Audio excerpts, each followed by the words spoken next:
เช้าของวันธรรมดาอลิซ ฟลอเรนซ์เด็กสาววัย 23 ปีที่ใช้ชีวิตเรียบง่ายในเมืองเล็กๆรับจดหมายจากบุรุษไปรษณีย์ผู้ดูแปลกตาใบหน้าชายคนนั้นดูจริงจังเกินเหตุแถมยังมีกลิ่นหอมจางๆของดอกกุหลาบติดอยู่ที่จดหมายปิดผนึกด้วยตราขี้ผึ้งสีทองที่สลักเป็นอักษรเอา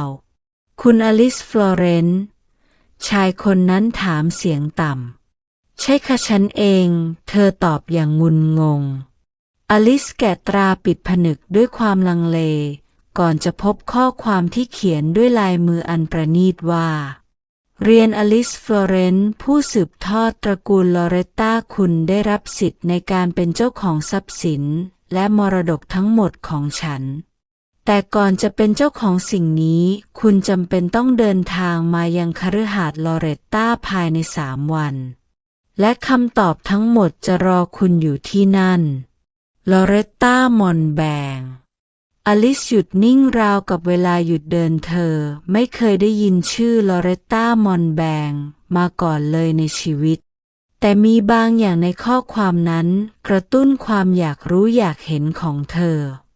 นี่มันเรื่องบ้าอะไรกันเธอพึมพ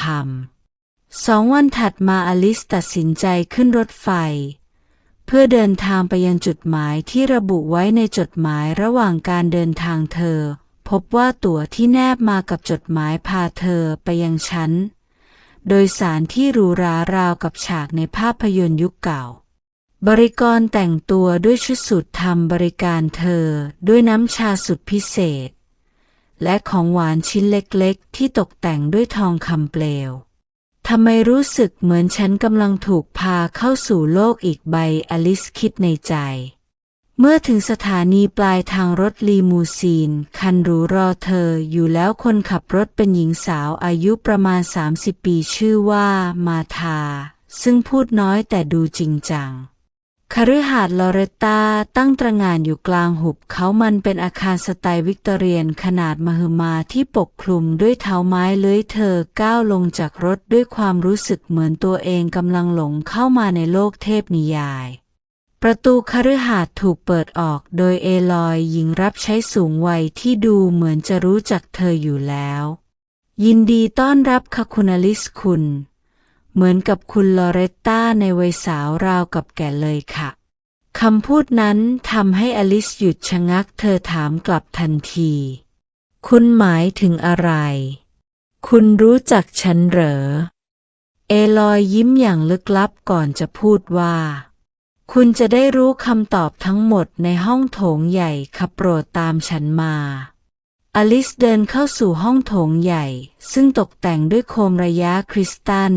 และภาพวาดสีน้ำมันที่ดูเหมือนบรรพบุรุษในตระกูลเธอหยุดอยู่หน้าพินัยกรรมที่ตั้งอยู่บนแท่นกลางห้องในขณะที่หญิงสาวอีก5 คนที่ไม่คุ้นหน้ายืนอยู่รอบๆแท่นด้วยสายตาจับจ้องมาที่เธอ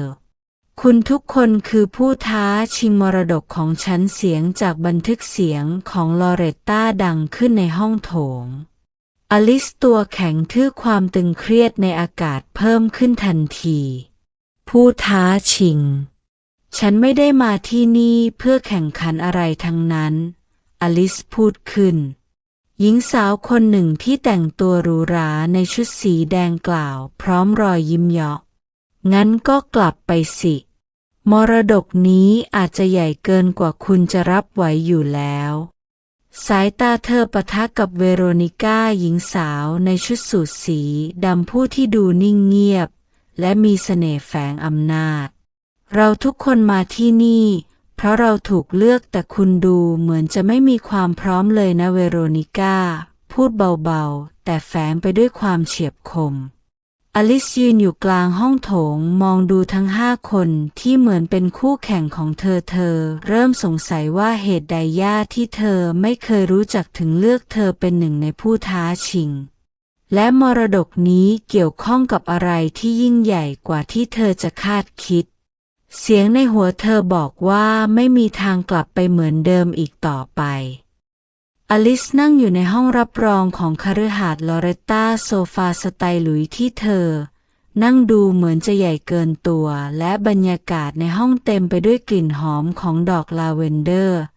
ผสมกับความเงียบงันที่ชวนอึดอัดเสียงรองเท้าส้นสูงกระทบพื้นดังขึ้นก่อนที่ผู้หญิงคนแรกจะเดินเข้ามาในห้องพร้อมกลิ่นน้ำหอมที่ติดมาในอากาศวิเวียน แวนเดอร์บินสาวสังคมชั้นสูงในชุดเดรสรัดรูปสีแดงเพลิงเธอมีดวงตาสีเทาที่เต็มไปด้วยความมั่นใจฉันหวังว่าคุณจะไม่ใช้เวลาที่นี่นานเกินไปเพราะฉันตั้งใจจะชนะเกมนี้ตั้งแต่แรกวิเวียนกล่าวด้วยรอยยิ้มแบบราชินีเสียงประตูเปิดขึ้นอีกครั้งแคลร์ ฮาริงตันหญิงสาวร่าเริงที่สวมเสื้อเชิ้ตลายทางสุดชิดกับกางเกงขายาวเธอเป็นทายาทบริษัทเครื่องดื่มชื่อดังโอ้นี่เหรออลิซฉันเคยได้ยินเรื่องของคุณนะอ้อไม่สิฉันแค่เดาไปเรื่อยแคลร์หัวเราะพร้อมกับส่งยิ้มอย่างเป็นมิตรแต่แฝงความเจ้าเล่ห์เล็กๆถัดมาเซเลนา มอร์แกนสาวลึกลับที่สวมชุดสีดำเรียบง่ายแต่มีสร้อยไข่มุกประดับรอบคอเธอไม่พูดอะไรมากแต่ทุกสายตาจับจ้องไปที่ดวงตาคมกริบของเธอฉันมาที่นี่เพื่อเอาชนะและแค่นั้นเซเลนากล่าวด้วยน้ำเสียงที่เรียบนิ่งแต่แฝงพลังคามิลล่า โรซาเลสทายาทสาวลูกครึ่งลาตินอร์ที่มาพร้อมกับความร่าเริงเธอสวมชุดสีเหลืองสดใสที่บ่งบอกถึงความมั่นใจฉันแค่หวังว่าเกมนี้จะสนุกนะเพราะชีวิตฉันยังไม่มีอะไรท้าทายมานานแล้วคามิลล่ายิ้มกว้างสุดท้ายเวโรนิก้า ฟอลคอนหญิงสาวในชุดสูทสีดำผู้ที่อลิซเคยเจอในห้องโถงใหญ่เธอมีท่าทางสงบนิ่งเหมือนเดิมฉันไม่สนใจว่าพวกเธอจะทำอะไรฉันมาเพื่อจบเกมนี้อย่างรวดเร็วเธอพูดเสียงเรียบแต่กลับทำให้ทุกคนในห้องเงียบลงหลังจากการแนะนำตัวแบบคร่าวๆเสร็จสิ้นอลิซถูกเชิญไปที่โต๊ะอาหารค่ำสุดรู้ทุกคนเริ่มสนทนากันเหมือนเป็นเพื่อนแต่บรรยากาศกลับเต็มไปด้วยความตึงเครียดที่มองไม่เห็นวิเวียนเริ่มพูดถึงความสำเร็จของเธอในการบริหารธุรกิจแฟชั่นหรูแคลร์เล่นมุกตลกเกี่ยวกับการที่พ่อของเธอเรียกเธอว่าเจ้าหญิงแห่งวงการโซดาเซเลนาไม่พูดอะไรมากนักแต่ปล่อยคำพูดแหลมคมที่ทำให้ทุกคนเงียบคามิลล่าดื่มไวน์และเล่าเรื่องราวการเดินทางรอบโลกของเธอเวโรนิก้านั่งเงียบๆแต่ทุกคำพูดของเธอทำให้ทุกคนตั้งใจฟังอลิซพยายามเก็บข้อมูลจากการสนทนาเธอสังเกตเห็นความแตกต่างของแต่ละคนวิเวียนเป็นคนทะเยอทะยานสูงและเชื่อมั่นในตัวเองจนแทบจะหยิ่งแคลร์แม้จะดูขี้เล่นแต่มีความเจ้าเล่ห์ในแบบที่คาดเดาไม่ได้เซเลนาเงียบขรึมแต่มีพลังบางอย่างที่ทำให้คนอื่นกลัวคามิลล่ามีเสน่ห์และเป็นกันเองแต่เหมือนจะซ่อนอะไรบางอย่างเวโรนิก้าเป็นคนที่น่ากลัวที่สุดในกลุ่มไม่ใช่เพราะเสียงดังแต่เพราะเธอไม่จำเป็นต้องพูดมากขณะที่ทุกคนเริ่มจะคุ้นเคยกับบรรยากาศเสียงกริ่งดังขึ้นและเอลอยผู้ดูแลคฤหาสน์ปรากฏตัวพร้อมแถลงเงื่อนไขการแข่งขันย่าลอเรตตากำหนดไว้ว่าผู้ที่จะได้รับมรดกนี้จะต้องพิสูจน์ว่าเธอมีคุณสมบัติครบถ้วนใน3 ด้านความสามารถในการบริหารธุรกิจความเป็นผู้นำที่ได้รับความไว้วางใจความสามารถในการรักษาและสร้างสายสัมพันธ์ที่แข็งแกร่งการแข่งขันนี้จะประกอบด้วยภารกิจ10 ขั้นตอนที่แต่ละคนต้องผ่านไปให้ได้และทุกคนจะถูกประเมินจากผลลัพธ์และวิธีการที่ใช้อลิซรู้สึกถึงความกดดันที่เริ่มเข้ามาเพราะเธอไม่มีประสบการณ์ด้านธุรกิจเลยต่างจากผู้หญิงคนอื่นๆที่เหมือนจะเกิดมาเพื่อสิ่งนี้ขณะที่ทุกคนกำลังแยกย้าย เพื่อเตรียมตัวสำหรับวันรุ่งขึ้นอลิซรู้สึกถึงสายตาที่จับจ้องมาจากด้านหลังคุณดูเหมือนคนที่ไม่เหมาะกับที่นี่นะเวโรนิก้าเดินเข้ามาใกล้และพูดเบาๆแต่แฝงไปด้วยความน่ากลัวอลิซไม่ตอบอะไรเธอเพียงแค่ยืนเงียบและมองตรงไปในดวงตาที่เต็มไปด้วยความลึกลับของเวโรนิก้าในใจเธอเริ่มมีคำถามว่าฉันจะอยู่รอดในเกมนี้ได้ยังไงและเวโรนิก้าต้องการอะไรกันแน่หลังจากค่ำคืนที่เต็มไปด้วยความตึงเครียดอลิซและผู้ท้าชิงทั้ง5 คนถูกเรียกตัวไปยังห้องแห่งความลับซึ่งตั้งอยู่ในส่วนลึกของคฤหาสน์ห้องนี้ถูกปิดผนึกไว้เป็นเวลานานและไม่เคยมีใครได้รับอนุญาตให้เข้าไปเมื่อประตูเปิดออกทุกคนต่างตะลึงกับภาพที่เห็นห้องถูกตกแต่งด้วยสีทองและขาวผนังเต็มไปด้วยภาพวาดที่แสดงถึงฉากสำคัญในชีวิตของลอเรตตารวมถึงภาพของชายลึกลับที่ไม่มีใครรู้จักตรงกลางห้องมีโต๊ะกระจกวงกลมวางอยู่บนโต๊ะมีเครื่องฉายโฮโลแกรมขนาดเล็กซึ่งเปิดใช้งานทันทีที่พวกเธอเข้ามาเสียงของลอเรตตาดังก้องในห้องฉันคือลอเรตตามอนแบงและถ้าคุณได้ยินข้อความนี้หมายความว่าฉันไม่อยู่แล้วแต่การเลือกทายาทของฉันไม่ใช่เรื่องง่ายคุณทั้ง6 คนถูกเลือกด้วยเหตุผลที่ต่างกันแต่มีสิ่งหนึ่งที่ฉันต้องการจากพวกคุณทุกคนความจริงใจและความเสียสละเธอหยุดชั่วครู่ก่อนจะพูดต่อด้วยน้ำเสียงที่แฝงไปด้วยความเข้มแข็งเงินทองนั้นเป็นเพียงเครื่องมือไม่ใช่เป้าหมายสูงสุดของชีวิตฉันต้องการให้ทายาทของฉันเป็นคนที่รู้จักความรักความภักดีและการตัดสินใจที่กล้าหาญเสียงจากโฮโลแกรมอธิบายเงื่อนไขหลักของมรดกการทดสอบ10 ขั้นตอนแต่ละการทดสอบจะเกี่ยวข้องกับการตัดสินใจในด้านศีลธรรมเช่นการเลือกระหว่างผลประโยชน์ส่วนตัวกับการช่วยเหลือผู้อื่นการรักษาสายสัมพันธ์แม้จะแข่งขันแต่ทุกคนต้องเรียนรู้ที่จะร่วมมือกันในบางครั้งเพราะการดำรงธุรกิจไม่สามารถทำได้ด้วยตัวคนเดียวความลับของหัวใจทดสอบว่าพวกเธอสามารถมอบความรักและซื่อสัตย์ต่อความรู้สึกของตัวเองได้หรือไม่กฎข้อสุดท้ายเมื่อถึงการทดสอบสุดท้ายหนึ่งในพวกคุณจะต้องเสียสละเพื่อให้คนอื่นได้ไปต่อทุกคนในห้องนิ่งเงียบบางคนแสดงสีหน้าตกใจขณะที่บางคนเริ่มแสดงความไม่ไว้วางใจต่อกันปฏิกิริยาที่แตกต่างของผู้ท้าชิงวิเวียนเสียสละฉันไม่คิดว่าจะยอมเสียอะไรเพื่อใครทั้งนั้นเธอพูดด้วยน้ำเสียงหงุดหงิดแคลร์ฟังดูเหมือนเรื่องในนิยายมากกว่าแต่ก็น่าสนุกดีนะเธอยิ้มเหมือนไม่ได้จริงจังเซเลนาไม่พูดอะไรแต่แววตาเธอสะท้อนถึงการประเมินสถานการณ์อย่างจริงจังคามิลล่าเกมนี้เริ่มท้าทายแล้วสิฉันชอบเธอหัวเราะเบาๆเวโรนิก้านี่ไม่ใช่แค่การแข่งขันเพื่อเงินแต่เป็นการทดสอบตัวตนของเราฉันจะเล่นตามเกมและชนะการทดสอบแรกที่ไม่คาดคิดเมื่อเงื่อนไขถูกอธิบายจบพื้นกระเบื้องใต้โต๊ะกลางห้องเลื่อนเปิดออกเผยให้เห็นลิฟต์ที่ดูเหมือนจะนำไปยังชั้นล่างของคฤหาสน์เสียงจากโฮโลแกรมกล่าวต่อ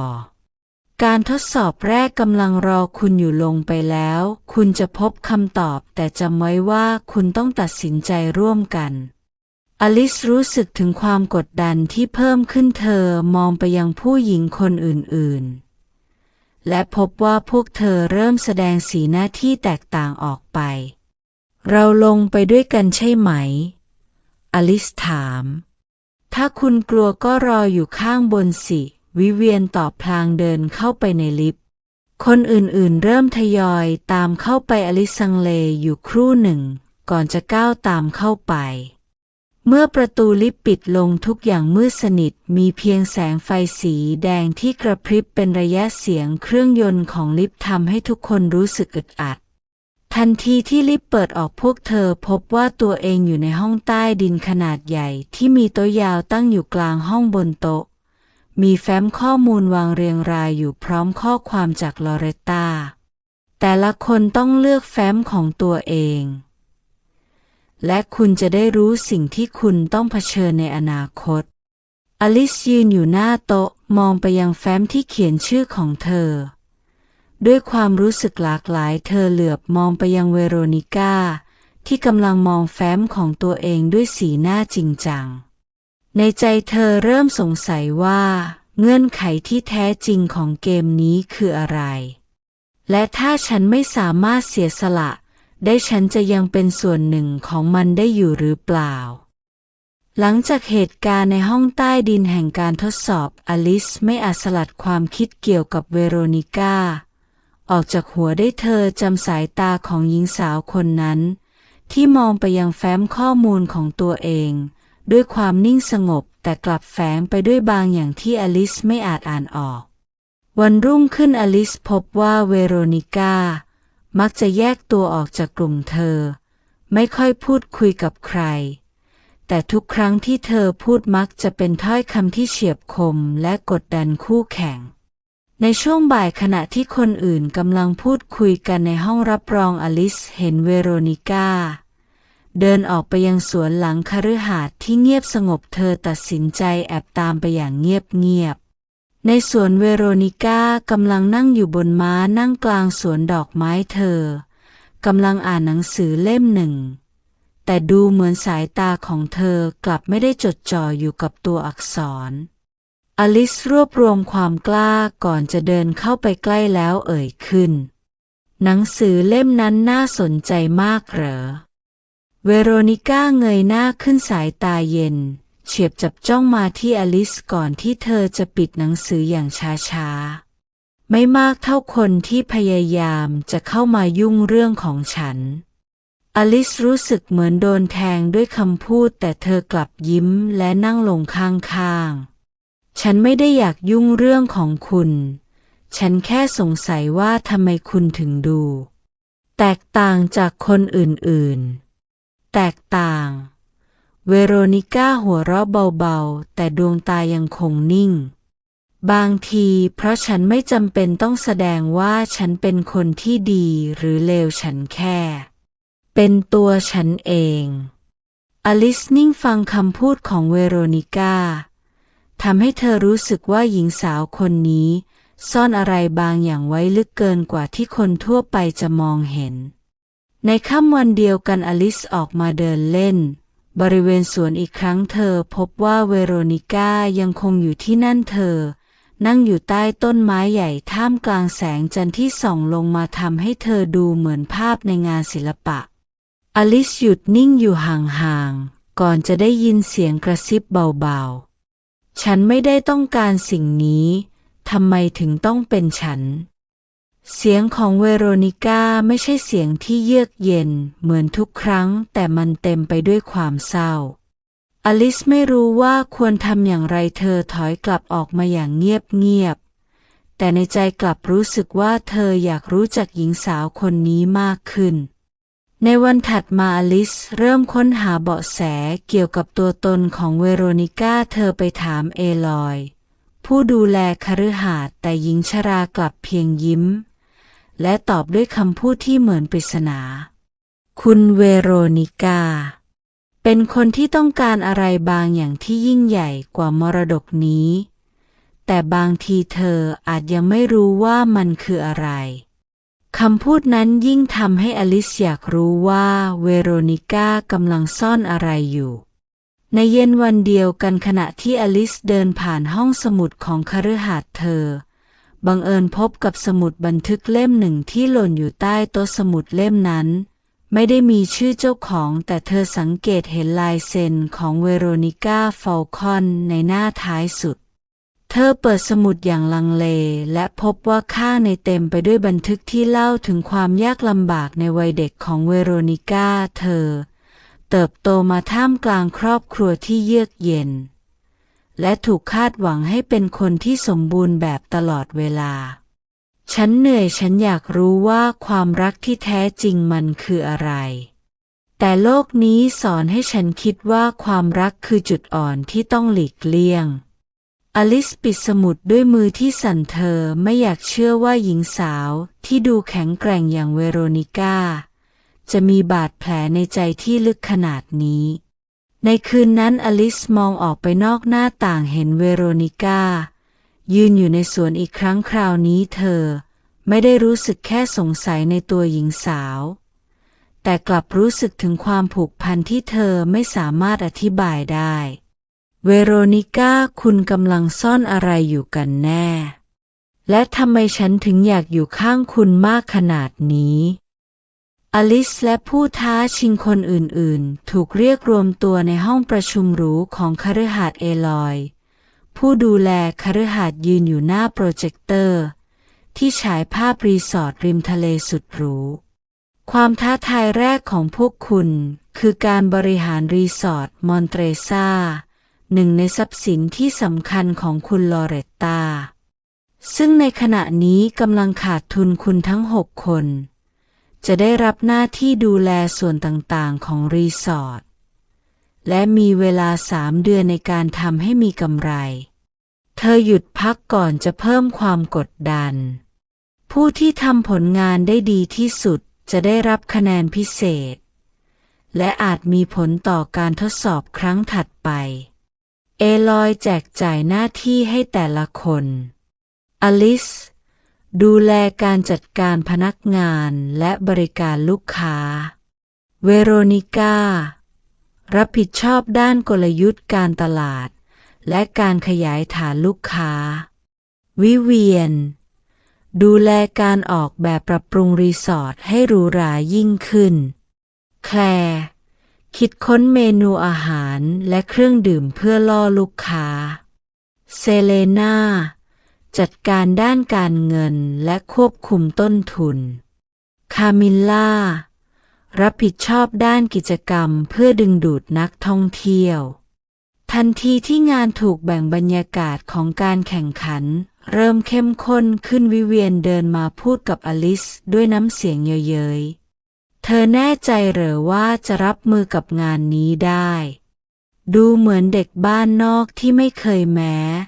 แต่จะอยู่ในรีสอร์ทด้วยซ้ำอลิซไม่ตอบอะไรเธอเพียงแค่ยิ้มและตัดสินใจพิสูจน์ตัวเอง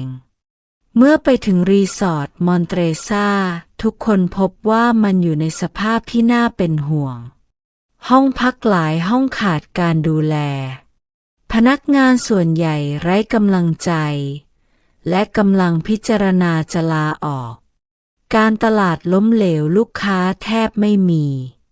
แต่ละคนเริ่มลงมือจัดการหน้าที่ของตัวเองในแบบของตัวเองเวโรนิก้าเริ่มวางแผนสร้างแคมเปญโฆษณาออนไลน์ที่ทันสมัยแต่ยังคงแฝงกลิ่นอายหรูหราแคลร์ลงมือปรุงอาหารเองในครัวและทดลองสร้างเมนูใหม่ที่มีวัตถุดิบท้องถิ่นวิเวียนจ้างนักออกแบบมาเปลี่ยนโฉมล็อบบี้และห้องสวีทให้ดูทันสมัยขึ้นเซเลนานั่งทำงานดึกเพื่อหาทางลดต้นทุนโดยไม่กระทบคุณภาพคามิลล่าพัฒนากิจกรรมใหม่เช่นการดำน้ำแบบพิเศษและปาร์ตี้ริมหาดส่วนอลิซเธอเดินสำรวจรีสอร์ทและพูดคุยกับพนักงานเพื่อทำความเข้าใจปัญหาของพวกเขาในคืนหนึ่งอลิซพบเวโรนิก้าทำงานอยู่ที่ล็อบบี้เพียงลำพังเธอแอบเดินเข้าไปและถามคุณเคยเจอสถานการณ์แบบนี้มาก่อนหรือเปล่าเวโรนิก้าหยุดนิ่งและหันมามองฉันเคยเจอที่แย่กว่านี้แต่ไม่ใช่คนที่ไม่มีประสบการณ์อย่างเธอหรอกที่จะทำได้สำเร็จ ฉันอาจไม่มีประสบการณ์แต่ฉันเรียนรู้เร็วอลิซตอบกลับด้วยรอยยิ้มแม้คำพูดของเวโรนิก้าจะดูเหมือนไม่ให้กำลังใจแต่แววตาของเธอกลับบอกไปในว่าเธอกำลังจับตามองอลิซอย่างใกล้ชิดในระหว่างการทำงานปัญหาเริ่มถาโถมเข้ามา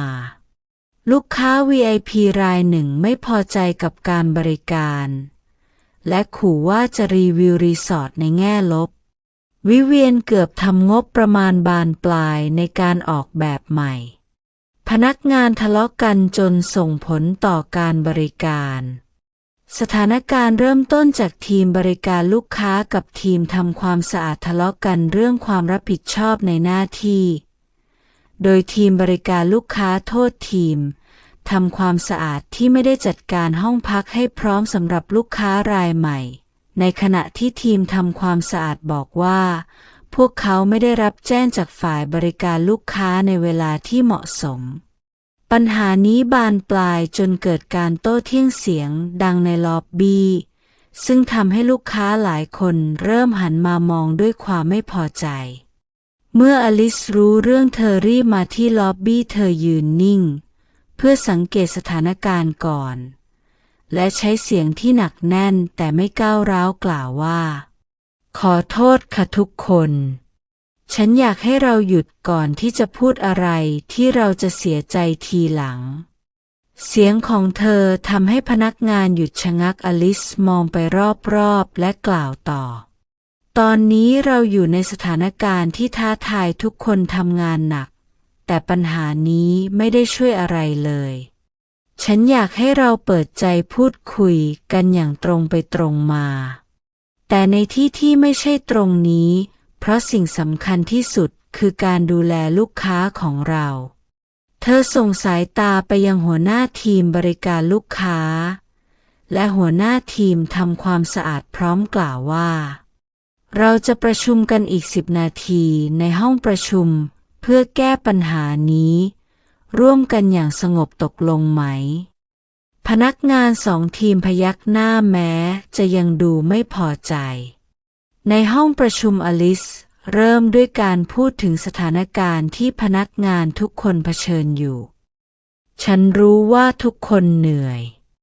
ฉันเห็นว่าทุกคนทำงานหนักเพื่อให้รีสอร์ทนี้กลับมาสมบูรณ์แต่ความสำเร็จของเราไม่ได้ขึ้นอยู่กับใครคนเดียวมันขึ้นอยู่กับการที่เราทำงานร่วมกันเธอหยุดเพื่อมองหน้าพนักงานแต่ละคน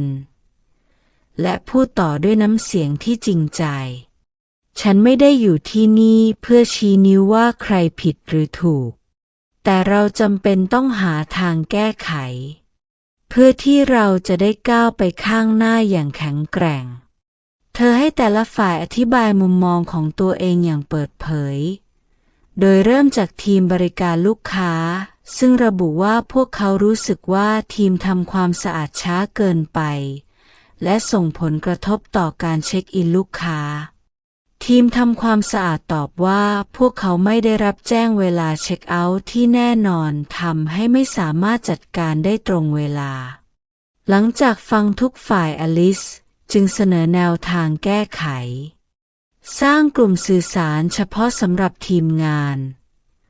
เพื่อให้การแจ้งเตือนเวลาเช็คอินและเช็คเอาท์ชัดเจนและทันเวลาแบ่งหน้าที่อย่างชัดเจนแต่ละทีมมีตัวแทน1 คนรับผิดชอบการติดต่อประสานงานระหว่างกันเธอจบด้วยคำพูดที่เน้นสร้างแรงบันดาลใจรีสอร์ทนี้จะกลับมามีชีวิตอีกครั้งถ้าทุกคนช่วยกันฉันเชื่อในทีมนี้และเชื่อว่าเราทำได้คำพูดของอลิซที่เต็มไปด้วยความจริงใจทำให้พนักงานเริ่มเห็นความสำคัญของการทำงานร่วมกันและค่อยๆกลับมามีกำลังใจในขณะเดียวกันขณะที่อลิซกำลังแก้ปัญหาพนักงานเวโรนิก้าแอบช่วยอลิซในอีกด้านหนึ่งเธอใช้สายสัมพันธ์ในวงการธุรกิจส่วนตัวเพื่อโทรศัพท์หาเพื่อนเก่าที่เป็นบล็อกเกอร์ท่องเที่ยวชื่อดังเธอขอให้บล็อกเกอร์ช่วยแก้ไขสถานการณ์ โดยให้คำแนะนำลูกค้า VIP ที่ไม่พอใจเกี่ยวกับประสบการณ์ดีๆที่รีสอร์ทกำลังพัฒนาเวโรนิก้าไม่ได้พูดถึงการกระทำของเธอกับใครแต่กลับสังเกตว่าอลิซมีศักยภาพในการจัดการคนมากกว่าที่เธอคิดหลังจากปัญหาได้รับการแก้ไขอลิซ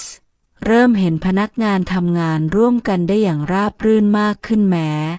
จะยังมีจุดที่ต้องปรับปรุงอยู่บ้างอลิซนั่งอยู่ในห้องทำงานเล็กๆของเธอในคืนนั้นและพบว่าเวโรนิก้ามาเยือนคุณทำได้ดีเวโรนิก้ากล่าวด้วยน้ำเสียงที่ฟังดูอบอุ่นกว่าปกติขอบคุณแต่ฉันคิดว่าคุณช่วยมากกว่าฉันเห็นว่าลูกค้า VIP เริ่มเปลี่ยนท่าทีเวโรนิก้ายิ้มเล็กๆแค่ช่วยในสิ่งที่คุณยังทำไม่ได้ตอนนี้แต่ดูเหมือนคุณจะพัฒนาได้เร็วนั่นน่าสนใจอลิซมองหน้าเวโรนิก้าและรู้สึกถึงความซับซ้อนในตัวเธอมากขึ้นเธอรู้ว่าหญิงสาวคนนี้ไม่ใช่คู่แข่งธรรมดาแต่คือคนที่มีบางสิ่งในใจที่เธออยากค้นหาในคืนสุดท้ายก่อนจบเดือนแรกพายุรุนแรงพัดกระหน่ำรีสอร์ทไฟดับและลูกค้าตื่นตระหนกอลิซและคนอื่นๆต้องร่วมมือกันเพื่อรักษาสถานการณ์อลิซนำพนักงานมาให้บริการอาหารและเครื่องดื่มแก่ลูกค้าด้วยแสงเทียนในขณะที่เวโรนิก้าช่วยประสานงานเรื่องเครื่องปั่นไฟสำรองพายุผ่านไปในเช้าวันถัดมาและลูกค้าต่างพูดถึงความประทับใจในการดูแลของทีมงานหลังจากเดือนแรกผ่านไปผลลัพธ์เริ่มเป็นรูปเป็นร่างรีสอร์ทเริ่มกลับมามีลูกค้าเพิ่มขึ้นและพนักงานมีขวัญกำลังใจที่ดีขึ้นแต่อลิซรู้ว่าเกมนี้ยังอีกยาวไกลเธอมองไปยังเวโรนิก้าที่ยืนอยู่ริมหน้าต่างมองทะเลด้วยสายตาอันลึกลับฉันรู้ว่าคุณไม่ได้สนใจแค่มรดกนี้หรอกอลิซพูดเบาๆเวโรนิก้าหันมามองก่อนจะตอบด้วยรอยยิ้มบางทีคุณอาจจะรู้แต่บางทีคุณอาจจะไม่รู้ทั้งหมดคำพูดนั้นยิ่งทำให้อลิซอยากเข้าใจเวโรนิก้ามากขึ้นในขณะเดียวกันเธอเริ่มตระหนักว่าความท้าทายนี้ไม่ได้วัดแค่ความสามารถทางธุรกิจแต่ยังวัดความสัมพันธ์และความไว้วางใจระหว่างพวกเธอด้วยเช้าวันใหม่เริ่มต้นขึ้นในรีสอร์ทหลังจากเหตุการณ์พายุสงบลงอลิซกำลังเดินเล่นอยู่บนชายหาดเพื่อผ่อนคลายหลังจากคืนที่เหนื่อยล้าระหว่างที่เธอเหม่อมองทะเลเสียงฝีเท้าก็ดังขึ้นจากด้านหลังพักผ่อนเหรอหรือกำลังคิดหาวิธีเอาชนะฉันกันแน่เสียงที่คุ้นเคยทำให้อลิซหันไปพบกับแคลร์ฮาริงตันที่มาพร้อมรอยยิ้มเจ้าเล่ห์เธอสวมชุดลำลองแบบเรียบง่ายแต่กลับดูโดดเด่นท่ามกลางฉากหลังของท้องทะเลฉันไม่ได้คิดเรื่องแข่งขันตลอดเวลาหรอกอลิซตอบพลางยิ้มเล็กๆแต่คุณดูเหมือนจะทำได้ดีในเรื่องนั้นแคลร์หัวเราะเบาๆก่อนจะนั่งลงข้างอลิซบรรยากาศระหว่างพวกเธอเต็มไปด้วยความเป็นกันเองที่แปลกประหลาดแคลร์เริ่มถามเกี่ยวกับชีวิตของอลิซและดูเหมือนจะฟังอย่างตั้งใจมากกว่าที่ใครจะคาดคิดเธอเล่าเรื่องตัวเองบ้างในแบบที่ทำให้อลิซหัวเราะเช่นเรื่องที่เธอเคยเถียงกับพ่อของเธอเรื่องการเปิดตัวสินค้าใหม่คุณรู้ไหมแคลร์พูดพลางจ้องตาอลิซฉันชอบคนที่มีความมุ่งมั่นและคุณก็ดูมีศักยภาพมากกว่าที่ฉันคาดไว้คำพูดนั้นทำให้อลิซนิ่งไปชั่วครู่เธอไม่แน่ใจว่านี่คือคำชมจริงใจ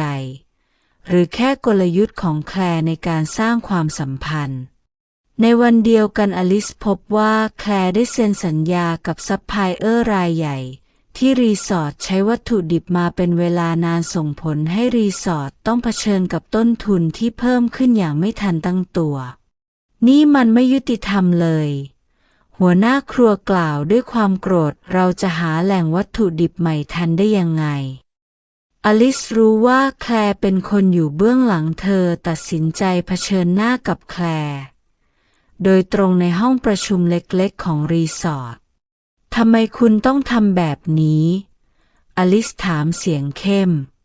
แคลร์ยิ้มมุมปากเธอนั่งไขว่ห้างอย่างมั่นใจ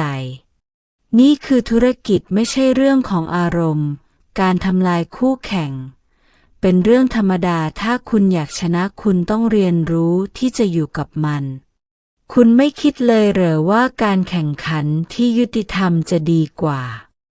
บางทีนะแต่ฉันไม่ได้มาที่นี่เพื่อเล่นเกมยุติธรรมฉันมาที่นี่เพื่อชนะคำพูดของแคลร์ทำให้อลิซรู้สึกทั้งโกรธและท้าทายเธอตั้งใจจะพิสูจน์ว่าเธอสามารถต่อกรกับแคลร์ได้โดยไม่ต้องใช้วิธีการที่น่ารังเกียจในคืนนั้นอลิซยังคงครุ่นคิดถึงแคลร์แต่ในขณะเดียวกันเธอก็ไม่อาจลืมช่วงเวลาที่แคลร์แสดงความเป็นกันเองและความสนใจที่ดูเหมือนจะจริงใจ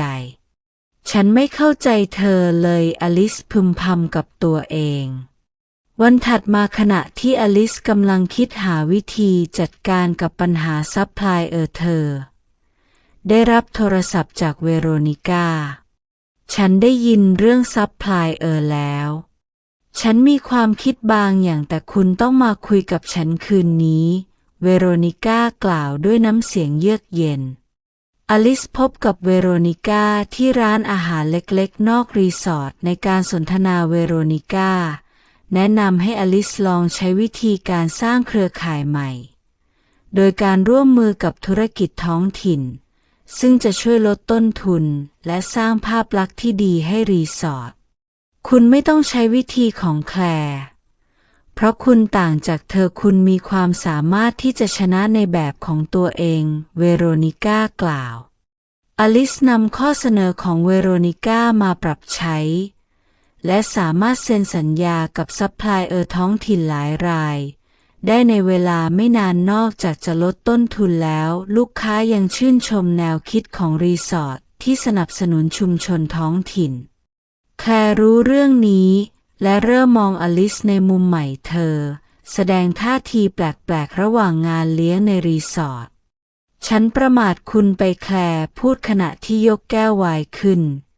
แต่คุณก็ทำให้ฉันตื่นเต้นที่จะเอาชนะคุณมากขึ้นอลิซยิ้มและตอบกลับด้วยน้ำเสียงที่มั่นใจ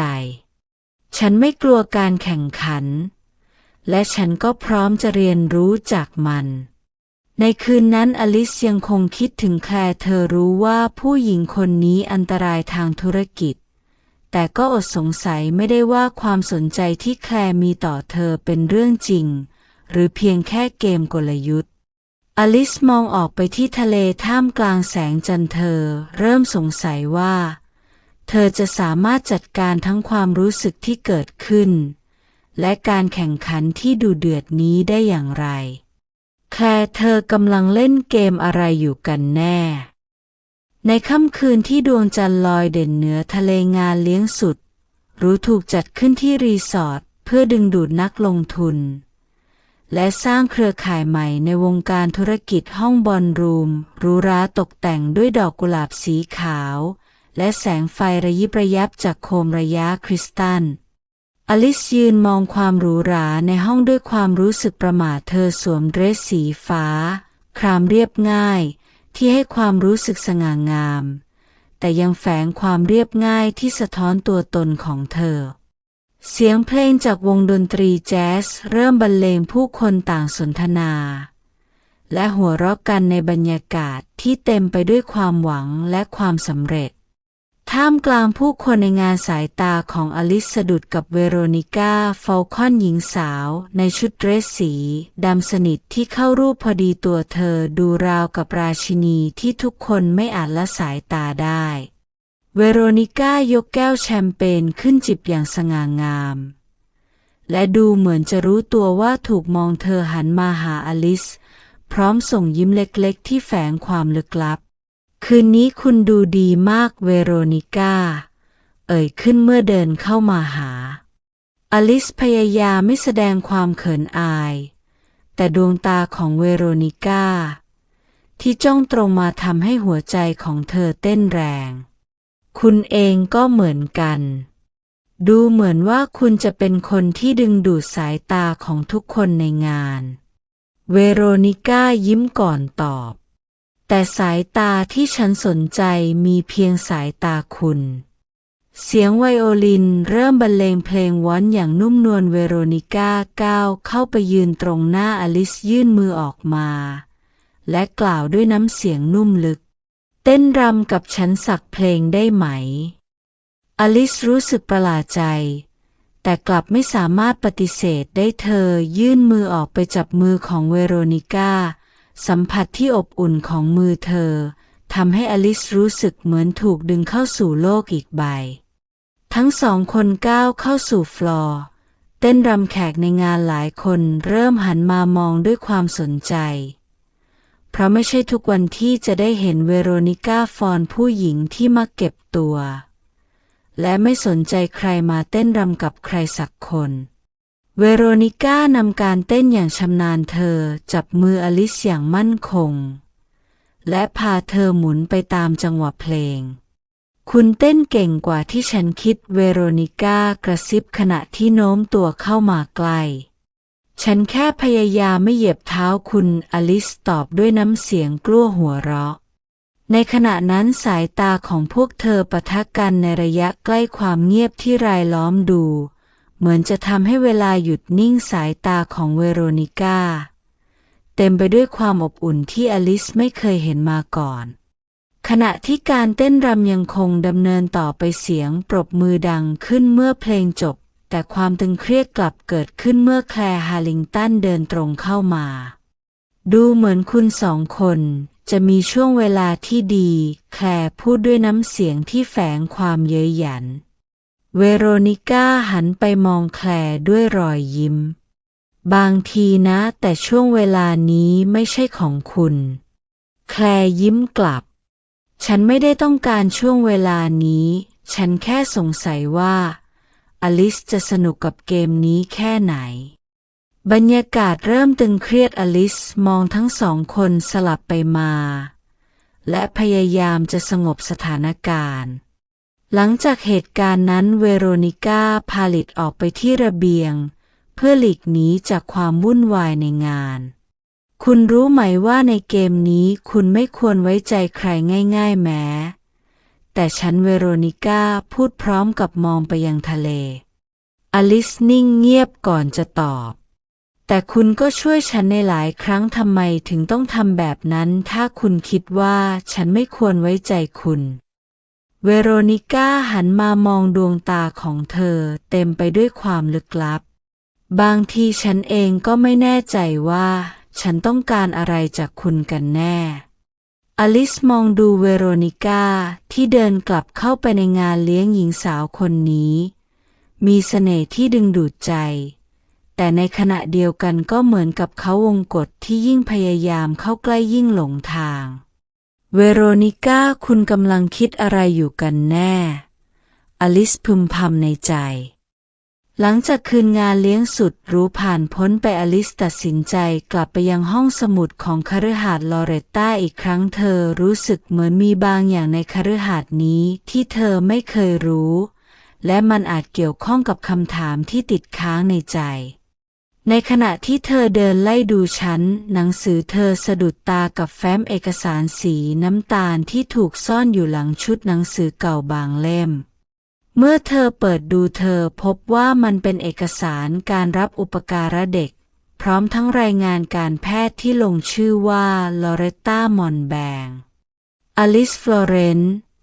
เด็กหญิงที่ถูกส่งตัวออกจากตระกูลด้วยเหตุผลทางการแพทย์และความปลอดภัยของเธอเอง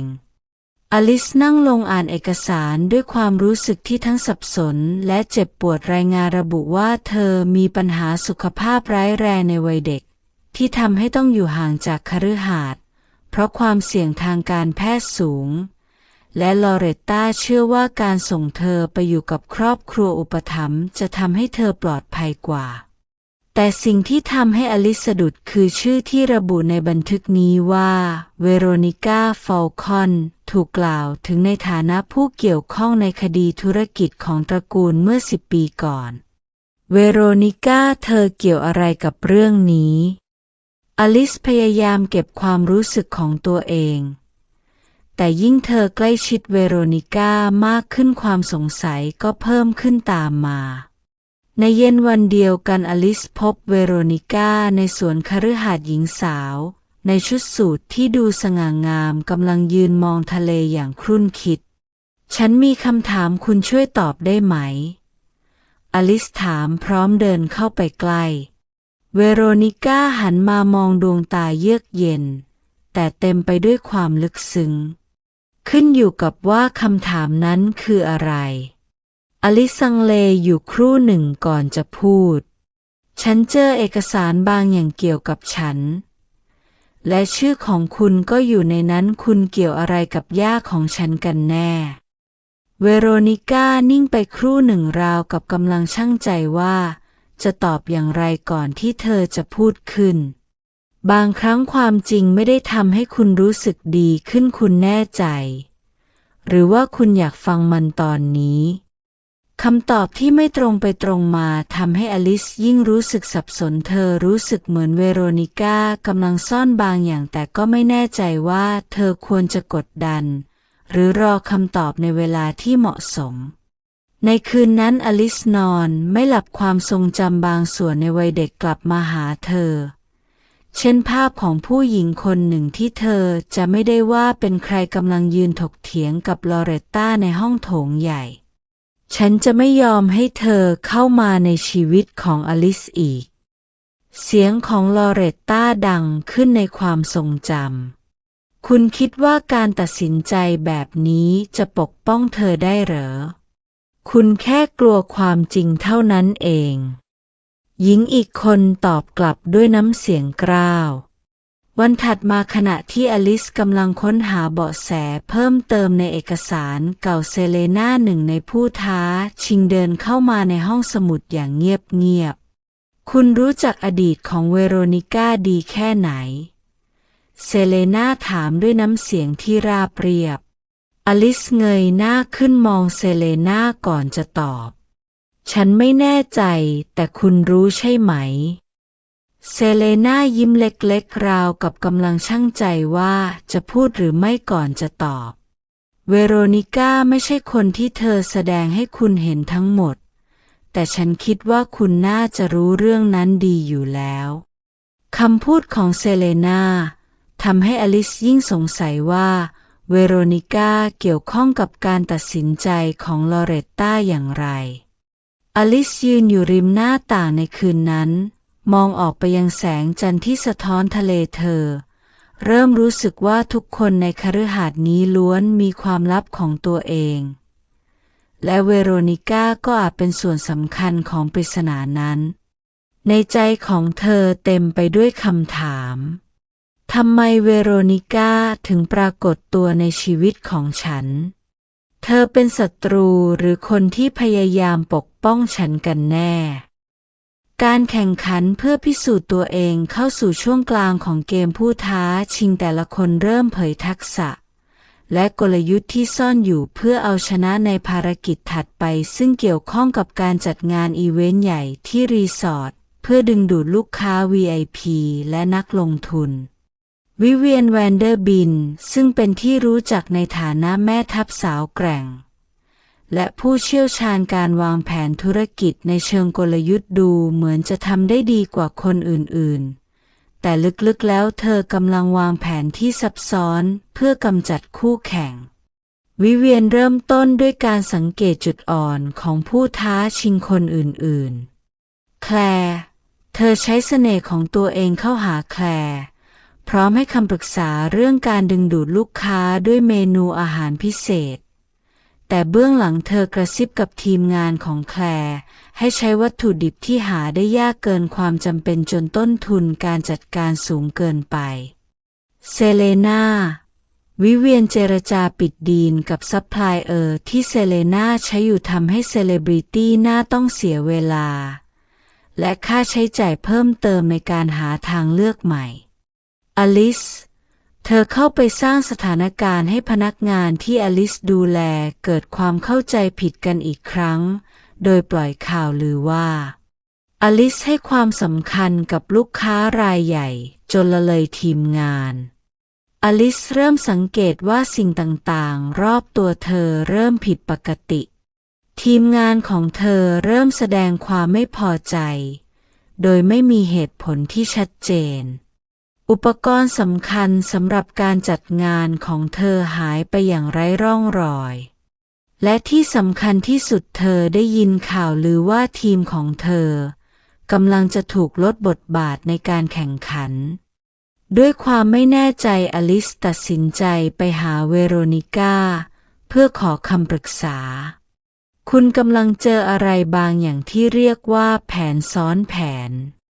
เวโรนิก้ากล่าวด้วยน้ำเสียงราบเรียบขณะจิบไวน์ในห้องรับรองส่วนตัวของเธอหมายความว่ายังไงอลิสถามวิเวียนไม่ได้แค่พยายามชนะเธอต้องการกำจัดคู่แข่งทุกคนด้วยวิธีที่ทำให้คุณไม่ทันตั้งตัวเวโรนิก้าพูดต่อว่าแต่ถ้าคุณรู้วิธีมองเกมให้ทะลุคุณจะสามารถเอาชนะเธอได้โดยที่ไม่ต้องใช้วิธีสกปรกแบบเธออลิสเริ่มวางแผนตอบโต้แบบเงียบๆด้วยการใช้จุดแข็งของตัวเองเธอเริ่มพูดคุยกับพนักงานในทีมโดยตรงเพื่อเคลียร์ความเข้าใจผิดเธอใช้ความจริงใจและความสามารถในการสร้างความไว้วางใจเพื่อดึงทีมกลับมาทำงานร่วมกันในขณะเดียวกันเธอแอบสืบหาหลักฐานเกี่ยวกับแผนการของวิเวียนโดยขอความช่วยเหลือจากเซเลนาซึ่งในตอนแรกดูเหมือนจะไม่สนใจแต่สุดท้ายกลับยอมร่วมมือเซเลนาเปิดเผยว่ามีการเปลี่ยนแปลงในสัญญาซัพพลายเออร์ของเธอในแบบที่ผิดปกติและเมื่อพวกเธอสืบลึกลงไปพบว่าสิ่งเหล่านั้นเชื่อมโยงกลับไปหาวิเวียน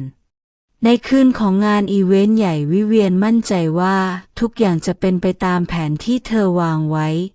แต่กลับพบว่าอลิสสามารถจัดงานของตัวเองได้อย่างสมบูรณ์แบบอลิสเปิดตัวงานด้วยโชว์ที่เน้นการเล่าเรื่องเกี่ยวกับรีสอร์ทและชุมชนท้องถิ่นดึงดูดความสนใจของลูกค้า VIP และนักลงทุนวิเวียนพยายามแก้เกมด้วยการใช้สถานการณ์ฉุกเฉินเพื่อทำให้งานของอลิสสะดุดเช่นการจ้างคนก่อกวนแต่กลับล้มเหลวเพราะทีมงานของอลิสที่กลับมาแข็งแกร่งสามารถจัดการปัญหาได้ทันทีในตอนท้ายของงานเซเลนาแอบส่งหลักฐานการกระทำของวิเวียนไปยังเอลอยซึ่งเป็นผู้ดูแลการแข่งขันเอลอยเรียกทุกคนมารวมตัวกันเพื่อประกาศว่าในเกมนี้ไม่ใช่แค่ผลงานที่สำคัญแต่เจตนาและความซื่อสัตย์ก็เป็นส่วนหนึ่งของการตัดสินใจเธอเปิดเผยหลักฐานว่ามีการบิดเบือนการแข่งขันโดยวิเวียนแม้วิเวียนจะพยายามแก้ตัวแต่ก็ไม่สามารถหลีกเลี่ยงความผิดได้อลิสได้รับคำชมจากทั้งทีมงานและนักลงทุนว่าเธอสามารถจัดการงานได้อย่างยอดเยี่ยมแม้จะมีอุปสรรคมากมายเวโรนิก้าเดินมาหาเธอหลังงานจบพร้อมกับรอยยิ้มเล็กๆฉันบอกแล้วว่าคุณจะมองเกมนี้ทะลุได้ถ้าคุณใช้จุดแข็งของตัวเองอลิสยิ้มตอบฉันคิดว่าฉันยังต้องเรียนรู้อีกมากแต่ฉันจะไม่ยอมแพ้ในขณะเดียวกันแคลร์มองอลิสจากมุมหนึ่งของห้องดวงตาของเธอแสดงความรู้สึกที่ซับซ้อน